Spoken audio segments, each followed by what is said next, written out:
Assalamualaikum warahmatullahi wabarakatuh. Sampurasun kanggo sadayana, salam kawilujengan, oge salam tepang.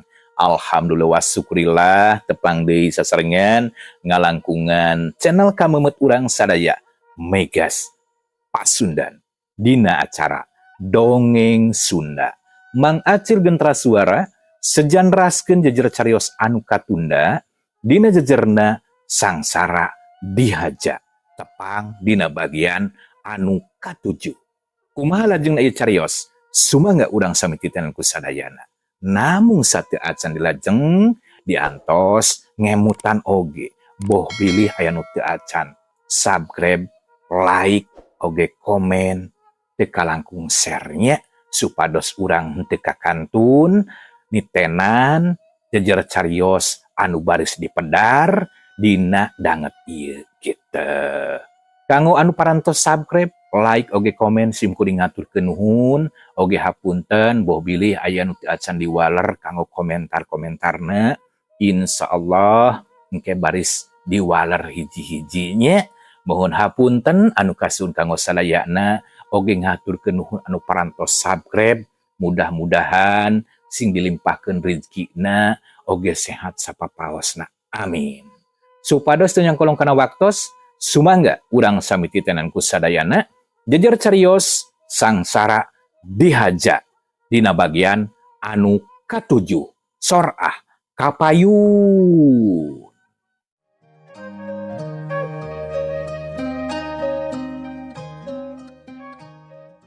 Ari si Rojak teu nolih kana nanaon, dedeg-deg manehna oge nan lumpat, tapi salah jalan kakara oge sababaraha lengkah, ceger neungar tangkal buah. Gerok ngoceak mantak watir.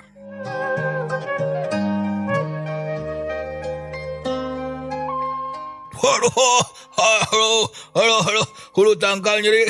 Halo, maung. Tolongan yo, ayo maung. Tolongan, maung. Cek si Rojak bari koreja tudang deui. Dereg-deg lumpat sacaker tanaga. Tarangna anu asa bejad teu dirasa. Tapi teu bisa kebat lumpatna lantaran sawah teu teu rata. Loba gawir anu harandap ngan lumayan lamun ti bebeut mah mantak ngageblug. Buktina si Rojak ogenan geus kadenge ngagebut labu. Terus gegerungan jiga anu marurung. Koreja tudang di mani rusuh. Dereg-deg lumpat deui, tapi blug labuh deui. Kitu jeung kitu we meunang sabaraha kali. Patemalan jeung si Barno anu nasibna sarua. Lantaran kayaan teh poek teu katulungan.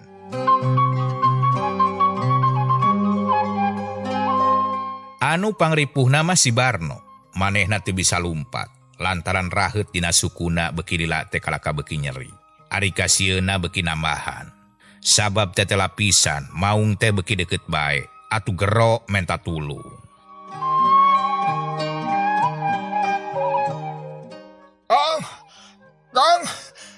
Kang Rojak, Kang, tulungan Kang, ayam maung, aduh, ampun Kang, tulungan, ayam maung, aduh, suku nyeri Kang, nyeri.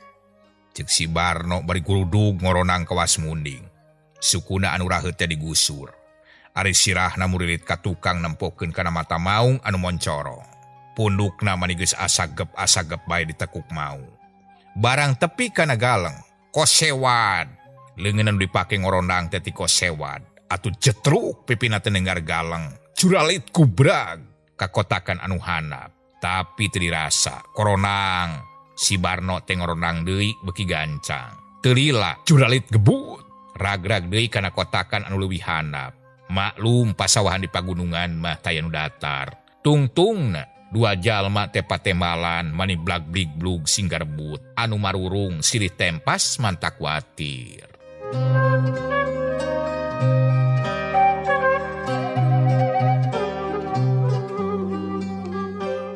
Ari si maung lodaya kalah kadisada beuki tarik. Jiga anu ngahaja ngagigila kanu keur lumpat. Atuh pugu si Rojak jeung si Barno teh mani geus teu puguh rasa, lumpat hayang gancang teh kalah kablug deui labu.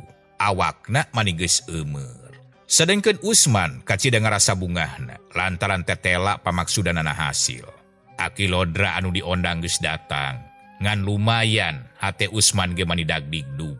Lantaran kakara harita manehna ngadenge sora maung anu kacida deketna. Lila-lila mah jadi sieun Usman ge. Tapi teu bisa lumpat kawas anu duaan. Lantaran awakna diringkus mani page. Atuh gawena teh ngan saukur muringis bari jeung ngadegdeg. Huntunan roktok jiga anu kabulusan, malah pok ngomong sorangan.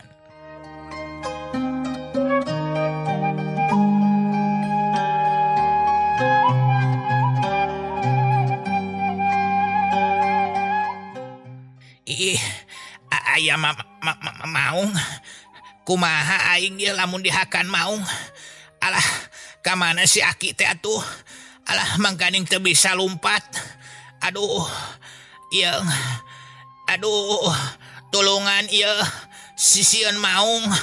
Ampun, sorana mani ngagerem. Kitu cenah cek Usman. Bari repeureum, maksudna mah hayang ulah nempok kana bagugna maung. Tapi hampir bareng jeung pereumna Usman. Gaur maung teh disada gigireun Usman. Terus kadenge kokoreh ngoetan taneuh. Sora taneuh anu ngaraceleng, manis sea sing saleor mantak keueung. Atu gero Usman teh ngoceak tarik pisan.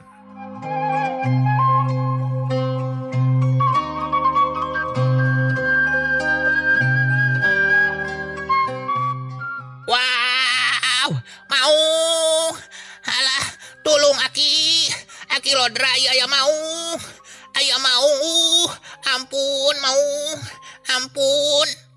Cek Usman bari ngagurubug. Gereleng-gereleng ngajauhan maung. Tapi hanyakal si maung lodaya teh kalakan nuturkeun. Atuh pugu, Usman teh beki gancang wae gegerelenganana. Tapi mantak heran. Barang Usman keur gegerelengan. Pret. Tambang anu nalian deungeun jeung sukuna teh paregat. Lila-lila eta tambang teh jadi bubuk. Terus maruragan kana taneuh. Korejat Usman teh hudang. Deregdag lumpat satarikna. Teu malire deui ka maung.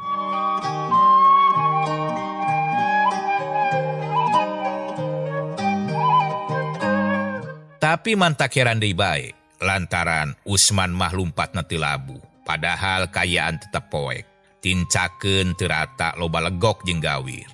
Ari lumpatna Usman sajurusan jeung anu duaan, malah sakilat ogenan geus kasusul. Sora anu blag-blig-bleg geus mimiti kadenge. Si Rojak jeung si Barno lumpatna teu kaur maju, teu ari ku labuh jeung ti beubeut. Sabot keur kitu, gaur maung teh disada hareupeun Usman. Atuh reg Usman teh ngarandag. Gilak malika tukang. Anu maksudna mah rek balik deui. Tapi jeleng maung teh geus aya hareupeunana. Gebeg Usman teh ngarenjag. Gilak malik deui. Tapi bre, maung geus aya hareupeunana. Eta maung jiga aya di sakurlingeunana. Atuh rempeyep. Bro, Usman teh namru. Sungutna calawak letahna ngelel. Panona mani burial bunceli, napas ngahegak tina awah hingkus sewak, sieun kabina-bina. Barang Usman geus namru, bray kaayaan teh ngadadak caang. Mega hideung anu tadi ngagulung ngadadak sirna. Jutaan bentang anu baranang di langit katempo deui manis sing kartib. Atuh bre kaayaan dirinya teh katempo kabeh. Gebeg Usman teh ngarenjag, lantaran gigireunana aya si Rojak jeung si Barno ngadapang bari jeung ngagibrig. Panona bolotot nempo ka Usman. Sedengkeun di hareupeun Usman aya aki-aki ngabedega. Teu lila cakakak eta aki-aki teh seuri sarta pok nyarita.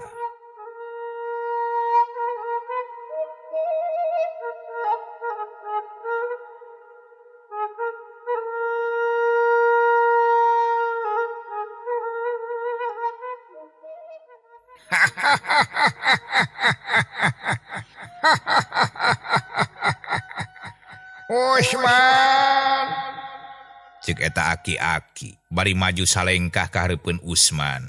Pok neruskeun deui caritaanana. Sorana beuki tarik jeung nong toreng.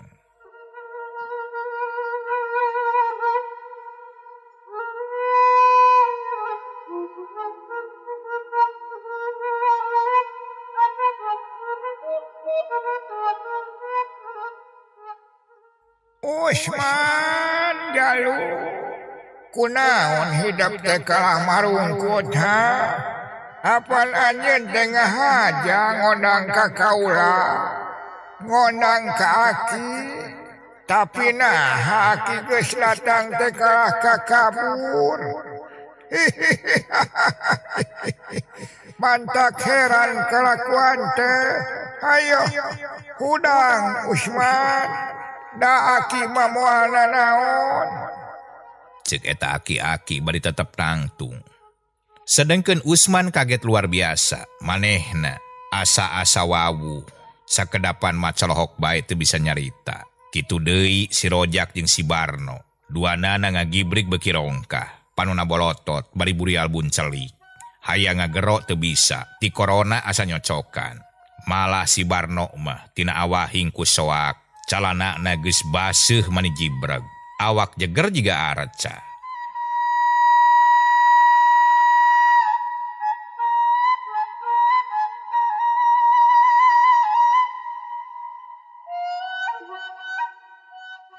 Lila-lila pangacian Usman kumpul deui. Awakna anu tadi asa jeger teh geus kenor deui. Sabab tadi masieun sote kumaung. Ari kumanusan aya jirimna mah kajen kumaha ogenan teu sieun Usman teh. Tungtungna wawanena timbul.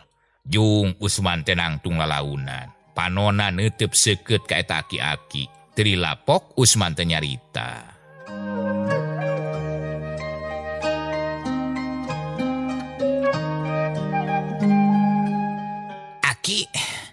Aki teh saha teh Aki asa-asa ieu teh uing mah ngondang ngageroan sotenan ka Aki Lodra lain ka maung tadi teh kitu cenah cek Usman bari mureleng hayang sidik ka aki-aki terus ditegas-tegas tina beungeut nepikeun ka dampal sukuna. Ari eta aki-aki pok ngajawab dimimitian ku seuri.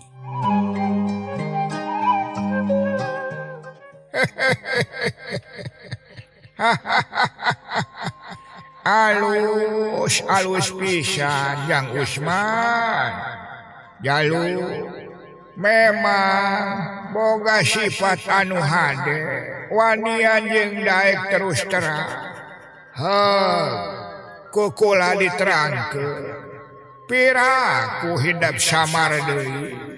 Kapan Aki Lodra anu digeroan ku hidap jalu anu diondang teh malah nyakula pisan siluman maung teh tapi kulantaran hidap teu wani yang hareupan mau kapaksa Aki teh ngajirim jadi manusia tah kitu sabenerna mah jalu kumaha kaharti. Cek eta aki-aki ngaku boga ngaran Aki Lodra. Atuh geus kitu mah Usman teh nye seuri pok nyarita bangun anu kacida bungahna.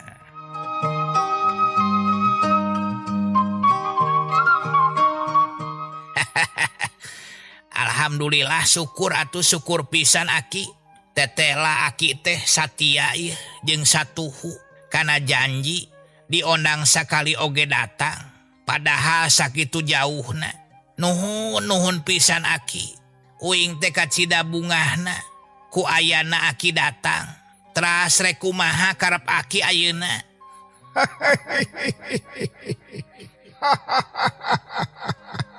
Kibalik atuh Jang jalu.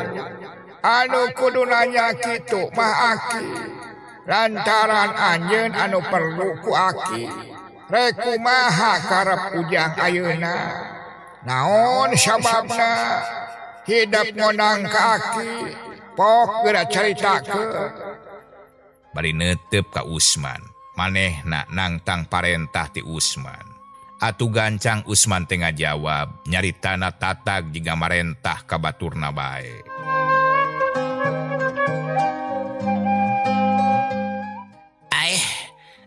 Nya poho uing taki karep uing teh kieu uing teh ngahaja pisan ngondang ka Aki lantaran uing teh aya dina bahaya uing dikaniaya tak ku dua jalma anu ngaranna si Rojak jeung si Barno Uing teh diringkus sarta rek dialungkeun ka solokan saat. Cenah marek diparabkeun ta ka oray sanca uing teh. Tah kulantaran kitu, uing teh hayang ngelingkeun eta jelema aki supaya eling babalik pikir. Da pagaweanna teh geuning jahat.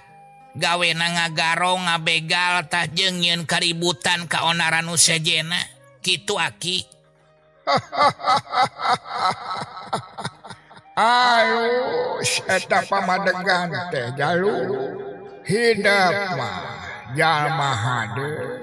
Ngajak eling ka jalma anu teu bener. Lain sabalikna ngajak teu bener ka jalma hade. Kon diwarah ku aki. Sugan we atuh babalik pikir. Kitu cek Aki Lodra. Bari ngagibegkeun awakna. Ari Usman teu ngomong deui. Sabot kitu, hiji tangtungan wujud aki-aki. Jangelek robah deui jadi maung. Atuh puguh si Rojak jeung si Barno teh beuki soak wae. Manehna ngayek-yek bakat ning kusieun. Geblay, kodomang, ngadeuketan ka si Rojak jeung ka si Barno. Atuh puguh si Rojak teh walah-walah weuleuh-weuleuh. Nyarita ka mana dae.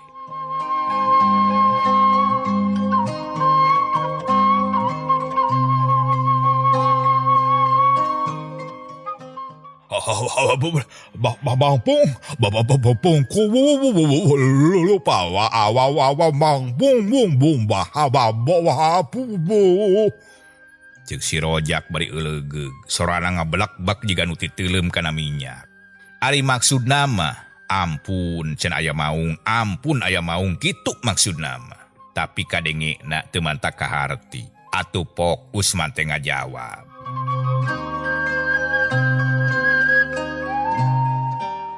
Ngajedog si Rojak, montong wawa wuwu kitu gandeng.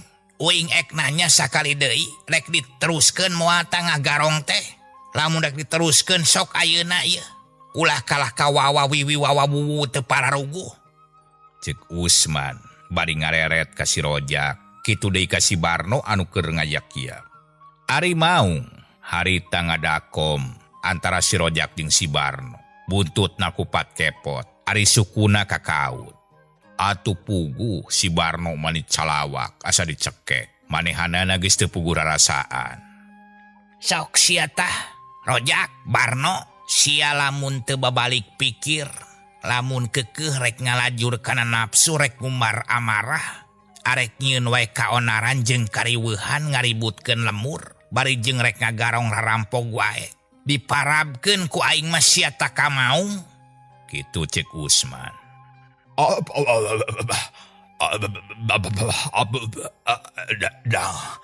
Usman, akang abura,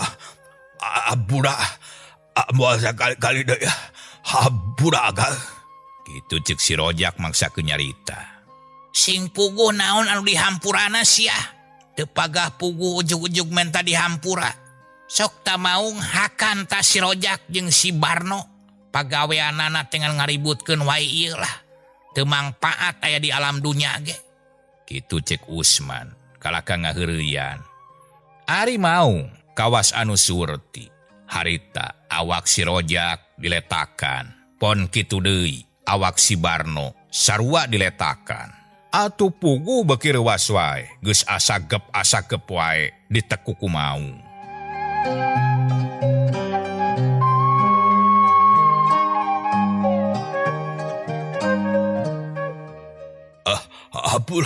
Ampun ya Usman, ampun ya Usman, ampun kuring ampun. Niat rek babalik pikir, harek sumujud, taluk moal kumawani deui ka Ujang. Aduh, akang hampura, rumah sasalah Jang, rumah sasalah. Gampang sia ari rumah sama, gampang ari ngahampura mah. Sok rek babalik pikir arek nincak jalan bener moal. Ti mimiti ayeuna lamun moal cuma hirup ge rek diparabkeun ka maung ku uing mah. Ampun, bade hirup Jang Usman anu kasep anu bagur, anu dontoh. Aduh, nyaan rek babalik pikir di menit detik ieu akang teh. bener pisan. Sumpah Kang Mata, bener. Keun sia dicatat. Barno, jawab sia. Sia rek babalik pikir moal tah.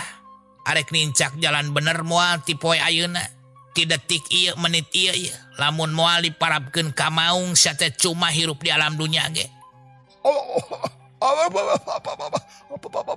Popo. Naon sia ngomong naon? Sok tak mau hakan kadinya. Cua teuing lah.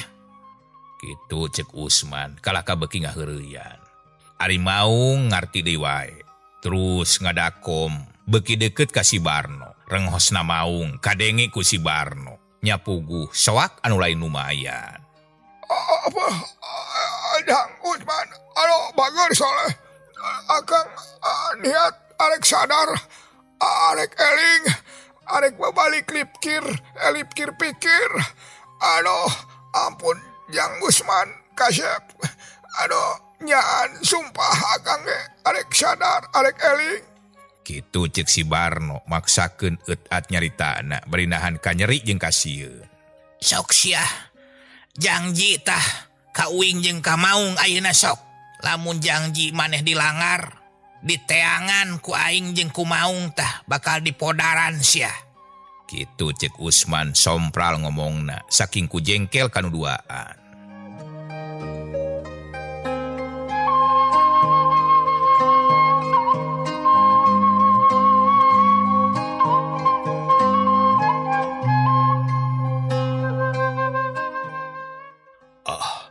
Abdi, sejak balik pikir sakadang maung. Abdi rumaos lepat. Oge abdi bade ngalakukeun jalan anu leres.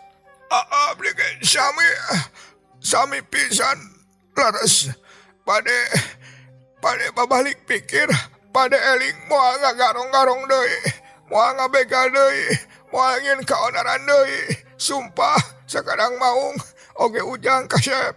Kitu deh cek si Barno. Awas ya, dicekal janji maraneh. Lamun sakali-kali deui nyieun kaributan atawa ngagarong ngalakukeun kajahatan, tan wande sia bakal dikerekep ku maung tah, bakal datang neangan tah. Kitu cek Usman.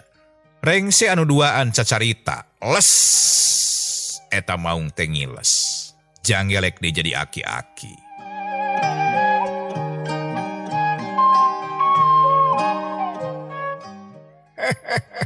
Tah kitu. Kan janji geus kadenge ku aki jeung ku hina. Bener pisan, lamun ieu dua jalma ngalakukeun deui kasalahan, ku aki rek diteangan, rek ngirimkeun pasukan maung nu saloba-lobana pikeun ngawawejet jeung ngrekep ieu dua jalma. Kitu tah Jalu. Nuhun Aki, hatur nuhun pisan. Sakitu panginten kaperyogianana Aki. Hatur nuhun tos tiasa sumping. Oge hapunten tos diulem ku abdi Aki. Cek Usman bari melong kaki Lodra. Teu nanaon ujang. Geus jadi janji Aki keur hidap. Bila mana hidap aya kararapat kasusah. Ulah poho geroan Aki. Sakitu ti Aki Jalu, Aki mualila. Cek Aki Lodra bari neuteup ka Usman. Usman ungeuk. Ngan sakicep wujud aki-aki teh ngiles, leungit tanpa lebih ilang tanpa karana. Hiuk seor dituturkeun ku ngagelebugna sora angin.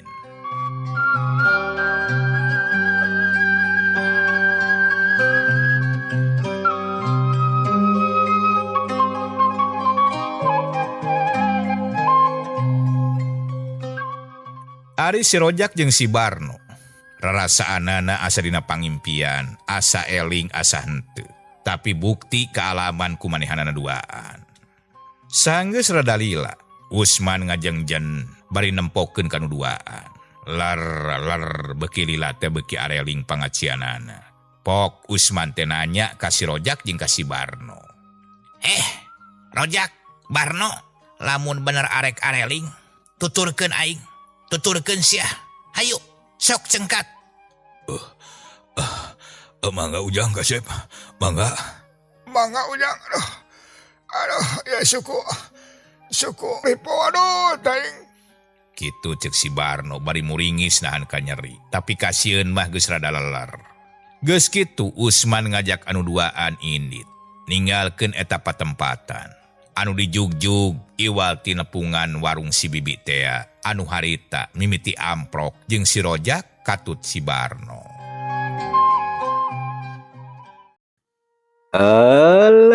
Sok hanya kalpisan waktosna parantos nyekapan. Jejer carios sangsara dihaja dina bagian anu katujuh dicekapkeun dugikeun ka dieu heula. Insyaallah kanggo bagian salajengna Mang Acil gentra suara baris nepangan deui. Kukituna supados teu kakantun diantos kanggo subscribe, like oge komen. Kitu. Hatur nuhun, hapunten tina kakiranganana. Permios sanes teu sono pamitan sanes bosenan. Wassalamualaikum warahmatullahi wabarakatuh.